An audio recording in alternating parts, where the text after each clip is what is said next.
Selamat datang di channel Simar Imam. Sembari mendengarkan tinggalkan like dan komentarnya bosku. Jangan lupa pasang headset kalian. Siapkan kopi dan camilan. Lupakan pahitnya kehidupan. Mari kita dengarkan sambil rebahan. Bab 367. Dua pelayan. Yang satu gemuk dan yang satu kurus. Orang gemuk fokus keluar, orang kurus fokus ke dalam. Oleh karena itu, orang yang mengucapkan kata-kata tersebut adalah pria gemuk. Pria ini memiliki pandangan yang tidak menentu dan pemikiran yang misterius. Saat berbicara, dia secara khusus melihat ke kedua sisi Ye Tianzong. Ye Tianzong sudah lama mengetahui bahwa ada banyak pelayan di sekitar, dan toko mereka juga memiliki penjaga keamanan khusus.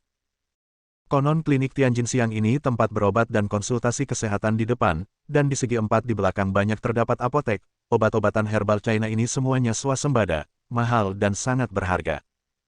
Penjaga keamanan yang dilengkapi dengan ini semuanya adalah pensiunan pasukan khusus, atau ahli dalam pertarungan dan perdebatan. Hanya dengan berdiri di sana, Anda bisa menenangkan diri dan membuat orang lain takut untuk mendekat dengan mudah. Jelas sekali. Selama dia melepaskan dokter Miao dan menyelamatkan wajah klinik Tianjinxiang mereka, dia akan segera membawanya pergi. Setelah menenangkan masalah di sini, dia akan terus menemui pasien. Namun, dia dan Ren Dongguo, termasuk Lao Dong, akan terus merawatnya. Situasi yang akan dihadapi mungkin tidak terbayangkan. Biarkan dia pergi. Tidak masalah. Kalau begitu biarkan dia meminta maaf padaku. Kamu dan bosmu harus keluar dan meminta maaf kepada kami. Ye Tianzong bukanlah lampu hemat bahan bakar, karena dia telah menimbulkan masalah, dia harus membuat masalah yang ekstrim. Semua ini terjadi dalam sekejap mata, datang dan pergi secepat datangnya. Oleh karena itu, dia melihat bos dan tuan yang belum memasuki halaman belakang. Apa yang terjadi di sini awalnya membuat bosnya sangat tidak nyaman, tetapi demi situasi keseluruhan, dia tidak bertindak gegabah, tetapi terus mengajak tuan yang untuk mengabaikannya dan mengobati penyakitnya terlebih dahulu. Namun, Ye Tianzong ingin memperluas masalah ini ke arah yang lebih besar. Menurut pengamatannya, klinik ini memiliki karakter yang buruk dan tidak cocok untuk operasi lanjutan. Mengenai keterampilan medisnya, mungkin dia memiliki beberapa keterampilan, atau mungkin dia adalah ahli peremajaan, dia yakin dapat membandingkannya dengan mereka.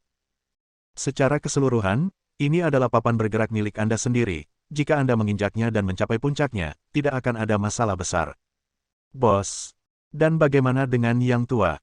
Apakah kamu tidak peduli dengan apa yang terjadi di sini? Dan para pasien ini dan semua orang, di mata Anda, dapatkah Anda menutup mata?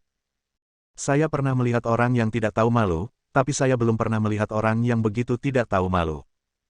Ye Tianzong meninggikan suaranya, dan nada serta nadanya cukup untuk membuat orang takut. Ketika kata-kata ini keluar, semua orang yang awalnya membencinya tiba-tiba berhenti. Dong tua sudah lumpuh karena ketakutan, tetapi dari awal sampai akhir, Ren Dongguo memiliki senyum percaya diri di wajahnya, dia yakin menantu laki-lakinya bisa mengatasinya dengan baik. Oleh karena itu, sambil menenangkan Dong tua, dia waspada terhadap orang-orang di sekitarnya. Selama orang-orang ini berani melakukan sesuatu, dia dapat membantu kapan saja. Adapun bos dan tuan Yang, tidak ada cara untuk terus pergi ke halaman sekarang. Selama bertahun-tahun, klinik ini berkembang dengan lancar, menghasilkan banyak uang, dan koneksinya ada di mana-mana. Tidak ada yang berani membuat masalah. Belum lagi makian yang begitu keras dan nyaring, saya bahkan belum pernah mengucapkan kata kasar di sini. Sekarang, pemuda yang muncul entah dari mana ini sebenarnya masih muda dan sembrono. Aku khawatir jika dia tidak memberinya pelajaran, dia bahkan tidak akan tahu nama belakangnya. Nak, kamu tidak tahu malu. Mencari kematian, kan?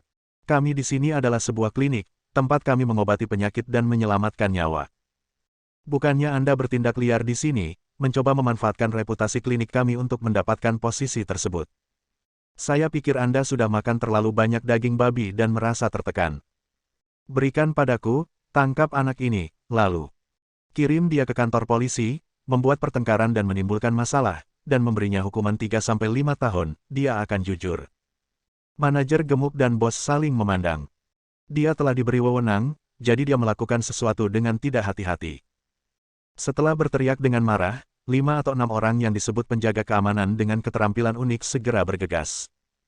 Konon mereka akan dikirim ke kantor polisi untuk menghilangkan kerugian bagi masyarakat. Padahal, setelah ditangkap, ia harus disiksa, dirapikan, dan diusir. Jika tidak, begitu lubang tersebut dibongkar, jika ada yang berani datang dan membuat onar, maka kliniknya tidak akan bisa dibuka di kemudian hari. Apakah ada hukum raja dalam masyarakat ini? Anak ini sudah selesai. Penjaga keamanan ini semuanya adalah pasukan khusus dan juara sanda. Terkutuklah mereka jika berani menimbulkan masalah di sini. Intinya dia mencari kematian dan tidak ada hubungannya dengan kita. Jangan ganggu pengobatan kita. Meski Tianjin Xiang biasanya agak kejam dan biayanya sangat mahal, kita tidak bisa memungkiri bahwa efek penyembuhannya bagus. Selama mereka mengobati penyakitnya, semuanya bisa disembuhkan. Obatnya bisa menyembuhkan penyakitnya, jadi saya bersedia datang ke sini. Buruan, cepat bersihkan anak ini. Atas kelakuan buruk Tianjin Xiang, hampir semua pasien ini memilih menutup mata agar bisa sembuh sendiri. Oleh karena itu, bahkan jika Ye Tianzong melangkah maju untuk membantu, mereka tidak hanya memilih untuk mendukungnya, tetapi mereka juga meneriakinya. Segala macam sinisme. Apalagi melihat para penjaga keamanan ini mengambil tindakan, terlihat jelas bahwa lelucon itu akan segera berakhir. Yang tua, aku benar-benar minta maaf, aku tidak menyangka. Seseorang akan membuat masalah hari ini. Kata bos dengan nada meminta maaf. Yang Lao terbatuk ringan, memandang Ye Tianzong, dan melambaikan tangannya dan berkata, tidak apa-apa. Saya datang ke toko Anda hanya untuk mengobati penyakit saya. Selama saya, seekor kucing tua, dapat dirawat, bisnis Anda akan baik-baik saja. Sepertinya pemuda ini orangnya sedikit mampu, bagaimana kalau kamu ingin aku membantumu? Tidak, aku baik-baik saja. Bos melambaikan tangannya berulang kali dan berkata dengan percaya diri, terima kasih atas kebaikan Anda, tapi tidak ada masalah berurusan dengan badut seperti itu. Jangan khawatir, itu akan segera ditangani dan pasti tidak akan membuang banyak waktu. Orang-orang ini hanyalah orang-orang yang nakal. Meskipun biaya Tianjin Xiang kami mahal, kami dapat mengobati penyakit dan menyelamatkan orang. Saya kira beberapa orang miskin tidak mampu membelinya. Jika Anda ingin melampiaskan amarah Anda di sini, kami bisa menunggu. Bos di sana baru saja berdiskusi dengan Tuan Yang. 4 atau 5 penjaga keamanan di sini sudah berkerumun. Dong tua sangat ketakutan sehingga dia melarikan diri.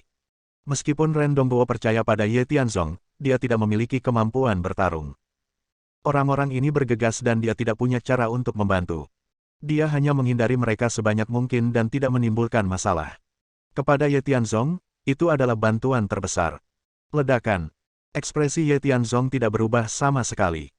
Ketika dia melihat lawan bergegas ke arahnya, dia hanya tersenyum dingin, lalu tanpa sadar menghindarinya, dan meninjunya lagi. Kekuatan super menyebabkan lawan menutupi perutnya kesakitan, dan menurunkan tubuhnya. Dan berguling-guling di tanah di depan 2 penjaga keamanan lainnya, seekor ikan emas berdiri dan menjatuhkan mereka semua ke tanah. Bang bang bang bang. Segera setelah itu, ada dorongan besar lainnya, dan setelah bergerak seperti kompas, semua yang disebut penjaga keamanan ahli dirobohkan oleh Ye Tianzong, dan hampir dalam sekejap mata, mereka tidak dapat bereaksi sama sekali. Bagaimana? Apakah kamu masih perlu terus memanggil orang untuk bertarung denganku? Ye Tianzong, dengan tangan di pinggang, tampak mendominasi dan melihat sekeliling.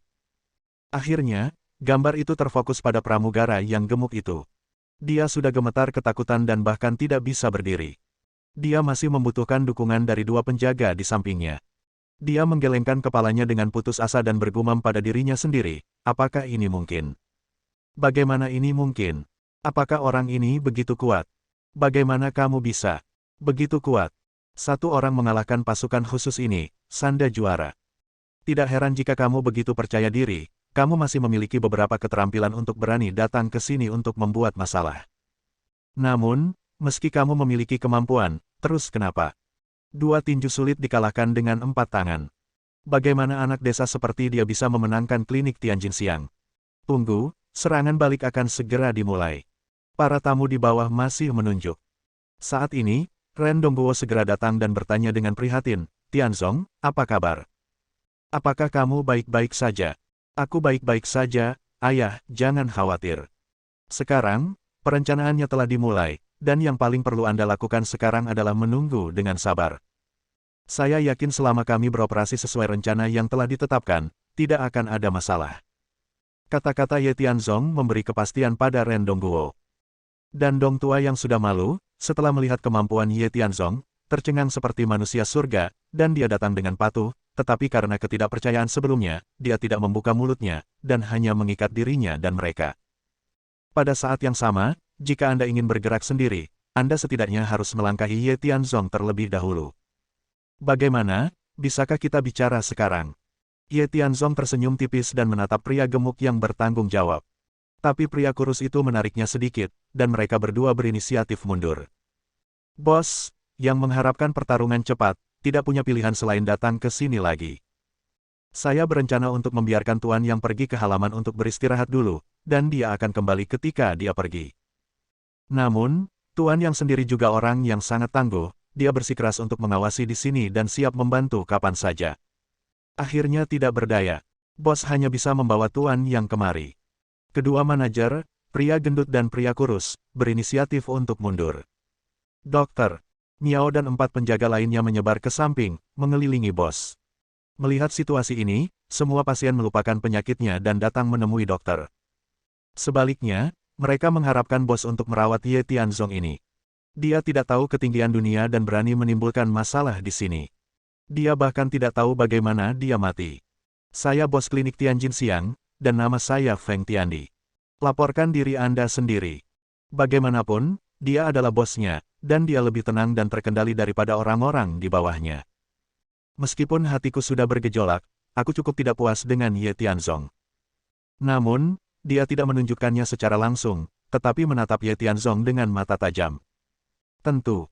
Menjangkau tanpa mengenai wajah tersenyum, Ye Tianzong mengangguk sedikit, dan berkata tanpa komitmen, Ye Tianzong. Tuan Ye, saya baru saja melihat semua perkataan dan perbuatan Anda. Pertama-tama fitnah dokter di klinik kita, lalu fitnah klinik kita. Sepertinya Anda sangat tidak puas dengan kami. Bolehkah saya bertanya, apakah Anda pernah menjadi pelanggan klinik kami sebelumnya? Menyembuhkan orang sakit dan menyelamatkan nyawa adalah tugas dokter kita. Tapi wajar saja jika kita membiayai pengobatannya. Tapi sekarang ini adalah masyarakat yang diatur oleh hukum, dan Anda tidak bisa melakukannya secara sembarangan. Apakah Anda mengerti? Bab 368. Hal ini juga merupakan konsensus semua dokter di klinik. Jelas sekali. Orang ini tiba-tiba menimbulkan masalah, dan dia tidak peduli dengan sifat sembarangan, dia hanya punya dendam. Bagi saya, meski biayanya mahal, obatnya hampir bisa menjamin kesembuhan penyakitnya. Dengan demikian, pasien yang sudah berobat tidak akan mendapat kesulitan. Hanya mereka yang ingin berobat, tetapi tidak punya akses, dan akhirnya menyimpan dendam, yang akan melakukan hal semacam ini. Tetapi, hari ini adalah hari perawatan medis gratis di klinik. Tidak perlu membuat janji, selama Anda di sini, berapapun panjang antriannya atau seberapa larutnya, pada akhirnya Anda akan mendapatkan diagnosis dan pengobatan. Apa yang membuatnya terburu-buru? Selain itu, untuk menunjukkan kebaikan kliniknya, ia secara khusus mendiskon harga obat pada umumnya. Diskon dinilai berdasarkan jumlahnya. Dalam keadaan normal, tidak ada yang akan membalas dengan jahat. Kecuali, pihak lain benar-benar hantu yang malang. Tidak bisa mengeluarkan 1 sen pun. Oleh karena itu, karena putus asa, satu-satunya pilihan adalah mengambil pendekatan ekstrim untuk melakukan protes. Tapi, apakah protes bermanfaat? Jika Anda tidak punya uang, penyakit apa yang Anda obati dan dokter apa yang Anda temui? Hantu malang sepertimu harus mati karena sakit. Mereka yang menyia-nyiakan makanan saat masih hidup dan menempati tanah setelah kematian seharusnya langsung terkena percikan api dan berubah menjadi abu. Haha. Mendengar apa yang dikatakan bos. Semua dokter semakin membenci Ye Tianzong. Pasien lain yang mengawasi masih menunggu untuk menemui dokter, dan kebencian mereka terhadapnya semakin dalam. Bahkan Dong Tua dan Ren Dongguo di belakangnya berlari mendekat dan bertanya dengan suara rendah, Tianzong, sekarang para bos ada di sini, jika kita menundukkan kepala, mungkin masih ada ruang untuk bermanuver. Lagi pula, sejauh ini, tidak ada terlalu banyak perselisihan. Tapi jika ada perselisihan lagi dengan bos ini, kami tidak punya cara untuk kembali. Ini Lao Dong. Dibandingkan dengan dia, Ren Dongguo lebih memperhatikan bagian lain dari rencana tersebut. Mendengar kata-katanya, dia segera melirik ke pihak lain, lalu menarik napas dalam-dalam, dan bertanya dengan suara rendah, Tianzong, ini masalah. Bos keluar, dan tuan yang ada di sini. Hubungannya baik. Jika Anda ingin membalikkan keadaan, saya khawatir Anda harus melakukannya. Saya khawatir Anda akan dapat meyakinkan semua orang dengan beberapa penyembuhan dan selamatkan dulu. Tentu saja, Ayah tahu kemampuanmu, tapi kamu harus punya kesempatan. Jangan khawatir. Tunggu aku bermain game dengan bos ini dulu, dan kita akan segera melihat hasilnya. Saya pikir wanita parubaya tadi, ibu dan anak perempuannya, adalah konfirmasi yang bagus. Ye Tianzong mengangkat kepalanya sedikit dan memperhatikan. Usai teriakannya sendiri, penonton terhenti, dan ibu serta putrinya pun berkesempatan untuk tetap berada di lokasi sambil menggendong anak tersebut, dan bergegas menuju sisi ini, namun karena banyak orang yang menghalangi di depan mereka, mereka berada dalam dilema. Situasinya kritis. Namun tidak ada bahaya langsung terhadap kehidupan. Tidak ada masalah untuk menunda setidaknya setengah jam. Mendengar. Mengikuti tatapan Ye Tianzong, Ren Dongguo memperhatikan ibu dan putranya, sambil berpikir, dan berkata sambil tersenyum, saya mengerti, Anda berencana menggunakan masalah ini untuk menantang bos. Tidak apa-apa, saya pasti akan mendukung Anda, lakukan saja dengan kepercayaan diri dan keberanian. Ayahmu dan saya juga adalah Presiden Kamar Dagang Linceng, dan anggota yang saya miliki bukanlah lampu hemat bahan bakar. Jika kami benar-benar ingin berperang, saya tidak akan menjadi vegetarian. Luar biasa. Meskipun Ye Tianzong mengetahuinya dengan sangat baik. Tuan yang ini memiliki status tinggi dan latar belakang yang dalam. Saya khawatir ini bukanlah sesuatu yang bisa digoyahkan oleh orang biasa. Meski anggota Kamar Dagang Ayah memiliki kemampuan tertentu, namun mereka pasti belum cukup untuk bersaing. Terus terang, yang ada di talenan hanyalah ikan dan daging, siap disembelih. Terima kasih Ayah, aku tahu bagaimana melakukannya. Kemudian, Ye Tian menarik napas dalam-dalam, memandang bosnya, tersenyum di seluruh wajahnya, dan berkata dengan sungguh-sungguh, saya khawatir Anda salah paham. Saya tidak datang untuk membuat masalah hari ini, dan Anda menyebut saya orang miskin. Karena saya tidak punya uang untuk berobat. Sebaliknya, saya juga seorang dokter pengobatan Tiongkok kecil. Awalnya saya dengar Anda menawarkan pengobatan gratis di sini, jadi saya datang ke sini untuk mengamati dengan sikap belajar. Tapi siapa tahu, setelah saya observasi sederhana, saya menemukan bahwa klinik Anda, dari atas ke bawah, ada korupsi, dan keterampilan medisnya rata-rata, tapi temperamen dan nafsu makan saya tidak sedikit. Sebagai rekan kerja, saya merasa malu untukmu. Kata-kata seperti itu mengejutkan semua orang. Sekelompok dokter di klinik semuanya berteriak dan berteriak. Dan wajah bos itu gelap seperti tinta, menatap Ye Tianzong, dia mengertakkan gigi. Bagaimanapun, dia adalah bosnya, dan di usianya yang begitu tua, dia telah mengalami lebih banyak pasang surut daripada para dokter ini. Dia merentangkan tangannya untuk memberi isyarat agar semua orang tenang. Mereka tidak perlu berteriak, karena secara alami seseorang akan menegakkan keadilan bagi mereka. Sungguh. Setelah mengatakan ini, terlepas dari ketidakpuasan para dokter di klinik, yang bahkan merasa bahwa Ye Tianzong kurang ajar, pelanggan yang menunggu untuk menemui dokter sudah benar-benar meledak, dan melontarkan segala macam kritik verbal dan pelecehan terhadap Ye Tianzong. Hei, nak, dengar. Tidak peduli siapa kamu atau apa yang ingin kamu lakukan di sini, singkatnya, keluarlah sekarang. Jika kamu tidak keluar, jangan katakan bahwa klinik tidak membiarkanmu pergi. Bahkan kami tidak akan membiarkanmu pergi. Saya cukup berani untuk mengatakan bahwa Anda juga dokter. Tahukah Anda berapa lama waktu yang dibutuhkan untuk belajar pengobatan Tiongkok? Tahukah Anda apa yang dapat dicapai oleh keterampilan medis yang sebenarnya? Walaupun biaya konsultasi Tianjin Siang saat ini agak mahal, namun ada alasannya mengapa mahal. Kami termasuk anggota keluarga kami banyak mendapat bantuan dan perhatian dari mereka. Kami senang, bisakah Anda mengaturnya? Cepat keluar, jika kamu tidak keluar, aku akan memanggil polisi dan menangkapmu. Tunggu apa lagi, polisi? Ayo naik sekarang, tarik dia ke bawah dan pukul dia. Berbicara tentang bagian emosional, beberapa tamu sebenarnya ingin datang untuk berurusan dengan Ye Tianzong. Dari awal hingga akhir, wajah Ye Tianzong tetap tidak berubah. Melihat para pelanggan yang datang berkumpul di sekelilingnya, dia langsung berteriak keras, wah, semua ahli yang diundang klinik ini dirobohkan oleh pukulan saya. Apakah kalian semua ingin mencobanya? Meski itu merupakan ancaman. Dan itu jelek. Namun tampilan kungfunya barusan memang membuat jantung berdebar-debar. Mereka tidak bodoh, dan sedikit banyak mereka sakit, jika mereka berkonflik dengannya, bukankah ini penuh dengan makanan? Jadi, mendengar perkataannya, orang-orang yang berteriak-teriak untuk datang dan membersihkan itu mundur satu demi satu. Pada akhirnya, seseorang mengusulkan untuk memanggil polisi dan menangkap orang secara langsung. Dan ini berperan dalam rencana Ye Tianzong, dia berkata sambil tersenyum, "Oke, yang terbaik adalah memanggil polisi. Saya hanya memukuli orang-orang ini, bukan untuk menimbulkan masalah, tetapi untuk menegakkan keadilan." Sejauh yang saya tahu, klinik ini, dari atas mereka semua menerima suap. Meski bukan PNS, mereka tetap korporasi dan menerima uang untuk praktek kedokteran. Saya khawatir ini perlu diselidiki, dan mereka harus ditangkap dan dipenjara beberapa tahun, benar. Saya juga membela keadilan. Bukan hanya saya tidak akan ditangkap, tetapi saya akan dicap sebagai teladan kesatria dan keadilan. Anda memanggil polisi. Saya tidak menginginkannya. Pembicaraan. Ye Tianzong, seperti Lai Zi, mengambil bangku dan duduk. Orang-orang lainnya beralih dari berteriak menjadi diam, saling memandang dengan bingung. Adapun para dokter di klinik, mereka mengertakkan gigi pada Ye Tianzong dan sangat membencinya. Namun pada akhirnya, mereka semua dihentikan oleh bosnya. Ketika dia hendak berbicara, penatua yang terus batuk. Kedengarannya seperti ada stasis darah di batuk, dan ada dahak yang membandel. Jika perkiraannya benar, pasti ada yang salah dengan organ dalam, dan dia sakit parah. Pengobatan barat tidak dapat menyembuhkannya, jadi dia hanya bisa mengandalkan pengobatan tradisional Tiongkok untuk mengobatinya secara perlahan dan mengambil pendekatan konservatif untuk pemulihannya.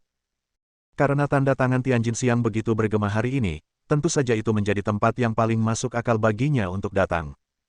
Bisa dikatakan, Tianjin Xiang adalah sedotan penyelamat hidupnya.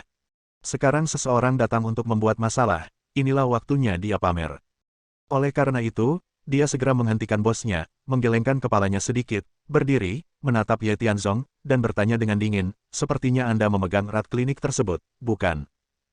"Memang benar, menurut apa yang Anda katakan, mungkin Anda akan aman dan sehat, tetapi tahukah Anda siapa saya? Segera setelah saya menelepon, Anda akan segera ditangkap dan duduk di sana selama 10 atau 8 tahun tanpa masalah. Apakah Anda ingin bertaruh dengan saya?" Begitu Tuan Yang muncul, seluruh penonton sangat bersemangat. Semua orang tahu betapa kuatnya Tuan Yang. Jika dia maju, anak ini mungkin akan menyerah begitu saja. Tidak perlu bertaruh. Saya yakin keadilan ada di hati masyarakat. Tuan tua, saya mendengar suara batuk Anda. Kondisi Anda pasti serius dan organ dalam Anda terluka. Jadi, bukankah agak tidak masuk akal mengharapkan mereka merawat Anda? Tepat pada waktunya, saya melihat seorang anak kecil di sana yang mungkin memiliki gejala yang mirip dengan Anda. Saya ingin melihat apakah klinik ini benar-benar mampu merawat orang. Obati penyakitnya, jika tidak, berhati-hatilah agar tidak digunakan sebagai senjata. Kata-kata Ye Tianzong membuat Tuan Yang terkejut beberapa saat. Dia tahu bahwa anak ini fasih, dan tidak masuk akal untuk berbicara omong kosong dengannya. Ketika dia hendak berbicara, Ye Tianzong tiba-tiba berkata, "Orang tua ini sedang sakit dan memerlukan perawatan medis. Tidak ada yang salah dengan itu, tetapi jika orang lain sakit dan tidak dapat berobat, apakah Anda dapat merasa tenang? Kedengarannya Anda adalah orang yang hebat, tetapi semakin besar orang yang lebih besar, semakin besar pula peluangnya. Saya tidak punya keahlian lain, tapi saya kenal beberapa teman jurnalis. Jika tidak, saya akan membiarkan mereka datang untuk wawancara, mengambil gambar, dan mempromosikannya. Saya yakin selama itu salahmu, meskipun kamu presidennya, apakah kamu masih berani melawan opini publik?" Yang tua berhenti bicara. Para dokter juga menjadi tenang. Pasien lain juga impulsif sekarang, tetapi sekarang mereka melihat ibu dan putrinya dan merasa sangat kasihan. Menangis dan menangis membuat orang merasa tertekan. Tetapi Ye Tianzong memanfaatkan kesempatan itu, memandang bosnya, dan bertanya, "Bos, bagaimana kabarnya? Anda dapat melihat penyakit ibu dan putrinya. Selain itu, saya akan mengikuti peraturan Anda. Katakan, berapa banyak uang yang harus dikeluarkan. Saya akan bayar." Bersambung.